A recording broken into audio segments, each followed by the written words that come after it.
According to a report published yesterday, Samsung's redesign of the Galaxy Fold has been completed.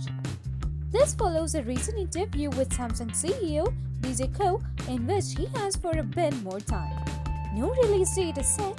Sources, people familiar with the matter, state that the redesign mostly deals with ensuring the protective film layered on top of the folding display can't be easily removed. Some reviewers, such as MKBHD, understandably confuse the protective layer for a screen protector and removing that film damage the folding display. The hinge has also reportedly been re-engineered, among other reasons, to help stretch that film more tightly, which could also help prevent a crease from forming in the display over time.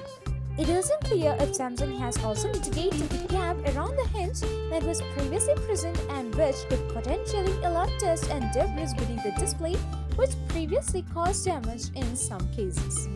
Components for the redesigned phone will soon begin shipping to the company's main plant in Vietnam for assembly, and it won't be completed in time for the upcoming Note 10 Unpacked event.